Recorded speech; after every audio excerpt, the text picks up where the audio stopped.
Hola, mi nombre es Julieta Graceli, yo soy médica oncóloga de la Unidad de Tumores Digestivos del Hospital Universitario CEMIC y voy a hablarles de la importancia del testeo en pacientes con cáncer colorectal metastásico.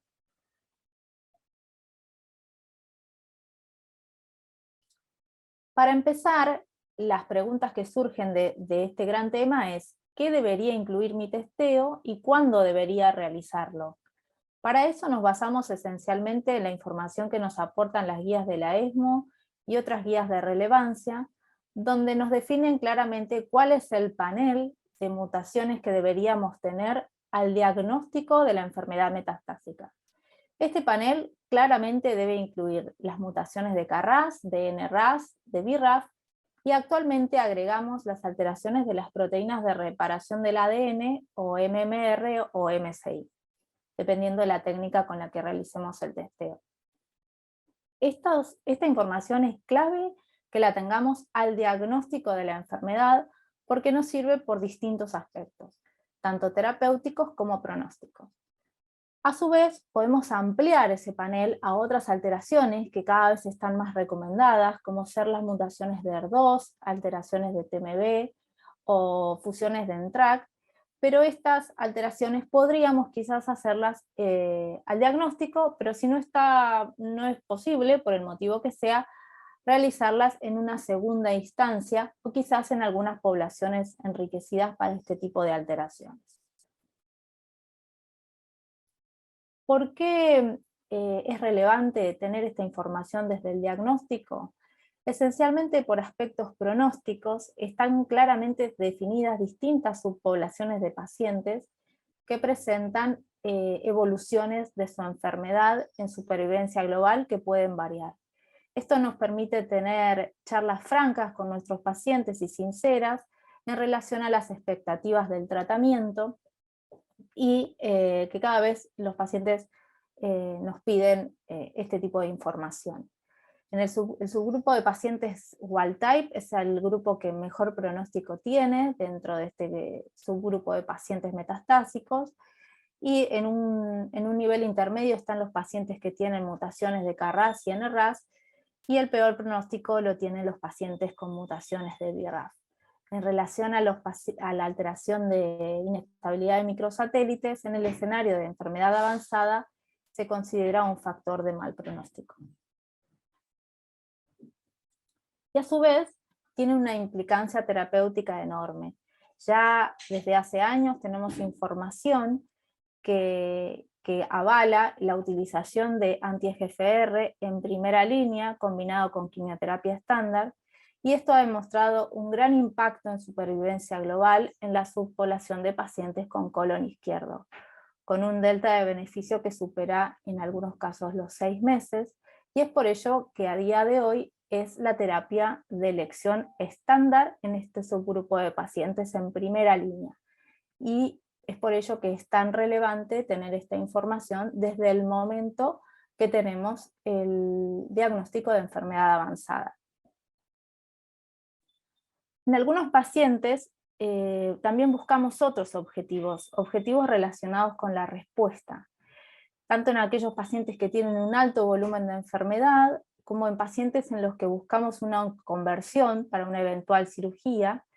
Y en el subgrupo de pacientes que son wild type, la utilización de anti-EGFR también ha demostrado un beneficio en estos objetivos. Y eso es indistinto de si es lado derecho o izquierdo. Por lo tanto, cuando buscamos este tipo de respuesta, esta información también nos ayuda a la hora de decidir las estrategias de tratamiento. Y por suerte en los últimos años hemos tenido cambios en la práctica clínica, cambios que vienen de la mano con la utilización de inmunoterapia, ya en primera línea en cáncer de colon, con inestabilidad de microsatélite, con la aprobación de pembrolizumab como monodroga en este grupo de pacientes que es cercano al 5%. A ellos podemos ofrecerle respuestas duraderas en el tiempo y cambiar por completo la evolución de su enfermedad, y es por eso que también es actualmente indispensable disponer de este tipo de información al diagnóstico de enfermedad avanzada.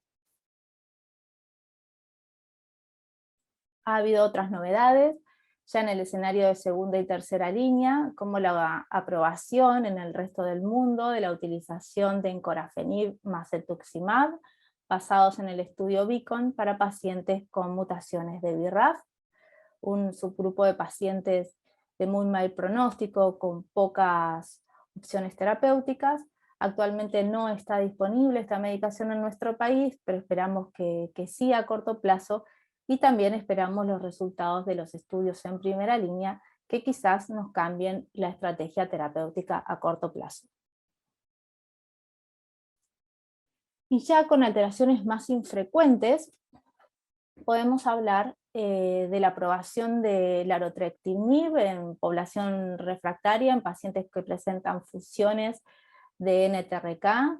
Esto es una aprobación agnóstica y nos permite la utilización de esta medicación, que ya también está disponible en Argentina. Para ello se pueden utilizar técnicas de inmunohistoquímica o técnicas de NGS para la identificación de este tipo de fusiones, así como también la utilización de inhibidores de ER, como trastuzumab más pertuzumab o trastuzumab más lapatinib, en pacientes que expresan amplificación o sobreexpresión de ER2. En general, los pacientes que se benefician de este tipo de terapias son pacientes que presentan, son RAS wild type, muchas veces son pacientes que han sido resistentes a terapia anti-EGFR, y es en ese grupo particular de pacientes en donde más cobra valor la utilización de este tipo de testeos, que podría realizarse mediante inmunohistoquímica, FISH o una plataforma de NGS. Un dato relevante a tener en cuenta es que para el testeo del panel básico, que serían mutaciones de KRAS en el RAS y BRAF, hay mucha información a lo largo de los últimos años en la cual se confirma que la biopsia líquida es equivalente a tejido, en particular para este tipo de testeos en población de pacientes con cáncer colorectal metastásico. Por lo tanto, a día de hoy, podríamos considerar esta estrategia en aquellos pacientes en los cuales no tenemos material disponible al diagnóstico, y en aquellos pacientes en los que estamos considerando estrategias de reexposición. Por lo tanto, a día de hoy no hay como una excusa formal para no tener el diagnóstico, la información del estatus de RAS en pacientes metastásicos por falta de tejido, ya que eventualmente en estos casos particulares podríamos utilizar una biopsia líquida.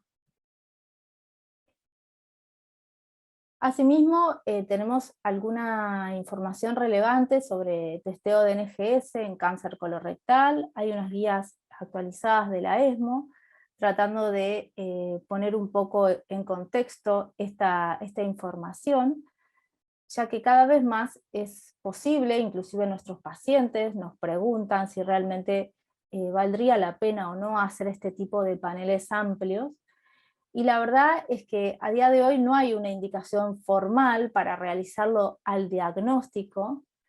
Quizás sí es relevante cuando estamos pensando en la participación de nuestro paciente en algún ensayo clínico, para tratar de identificar alteraciones raras o infrecuentes, o moléculas que tengamos disponibles en nuestro centro dentro de este tipo de estudios. Y también nos permite la identificación de algunas alteraciones que no podemos encontrar de otra forma, como por ejemplo alteraciones de TMB. También sabemos que en el último año se aprobó de forma agnóstica la utilización de inmunoterapia en pacientes con TMB mayor de 10, basado en algunos trabajos que se presentaron recientemente, y para tener realmente esta información, ahí sí exclusivamente disponemos del testeo mediante un panel de NGS para obtener esta información. Para concluir entonces, el testeo de RAS, BRAF y MMR es mandatorio al diagnóstico de todos los pacientes con cáncer colorectal metastásico. Las biopsias líquidas son equivalentes al tejido, por lo que pueden utilizarse en caso de no disponer material o para estrategias de reexposición. El testeo de ER2 y NTRK mediante inmunohistoquímica o NGS nos abre oportunidades terapéuticas, y los testeos mediante NGS permiten la identificación de otras alteraciones más infrecuentes, como TMB-high, POLE y otros tipos de alteraciones moleculares que nos permitirían ofrecer a nuestros pacientes quizás estrategias dentro de ensayos clínicos. Muchas gracias.